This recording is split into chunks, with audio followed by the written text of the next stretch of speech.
Okay, so we're in the middle of the Quintana Roo jungle on top of the Maya pyramid at Dzibanche.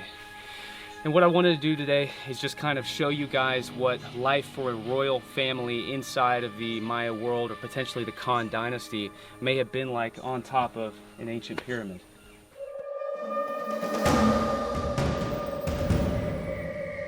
You would of course had a pretty grand entrance. You got these columns in the middle. There would have been a roof here at one time, but it's since collapsed, or possibly was even destroyed during the end of its time. And of course, your regular layman people would have never been allowed up here. This would have been typically royal people, or maybe even people who were coming up here to be sacrificed. So come on and join me up here. Next, I'll be showing you what an ancient royal Maya homestead would have looked like on top of an ancient temple during its day, or at least what it looks like after it's been sitting in the jungle for nearly 2,000 years. So right where I'm standing is probably the remnants of an ancient Maya royal homestead. As you can see, we have the arched roofs, we have the windows allowing the breeze to come through.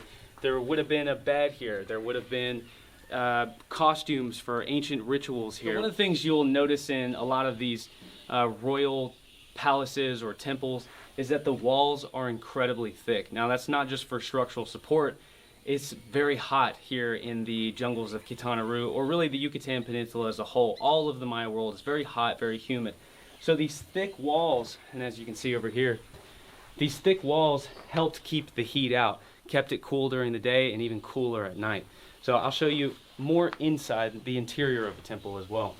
So when you're seeing this for the first time, you might be thinking a royal family ruling over, part of the Khan dynasty or part of any ancient Maya dynasty.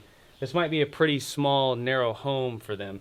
Well, the purpose for that is there are windows all throughout here that allow the breeze to flow through. So this actually would have been a very luxurious place that anybody would have loved to have. Big, thick walls insulating the palace, keeping everything nice and cool during the day. This would have been a place that you could hang out even during the hottest, most humid days and stay relatively cool, at least for ancient times. So where would people in a royal Maya family have slept? Well, they would have slept on artificial beds. Sometimes they would have slept on stone beds, or sometimes these are called stone benches.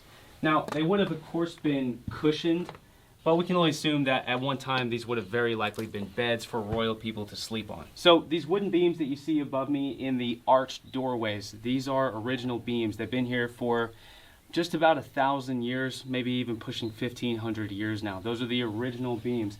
And of course, as you can guess, they would have been used for storage. They would have been used to support the roofs as well. But most of the time when you come and see ancient Maya ruins and you see these wooden beams in the arched ceilings, that's the original wood placed there by ancient Maya people.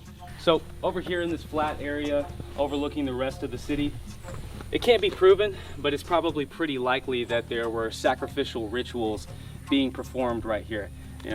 People's heads being cut off, their hearts being ripped out, sacrificed to the god Kukulkan, Chak.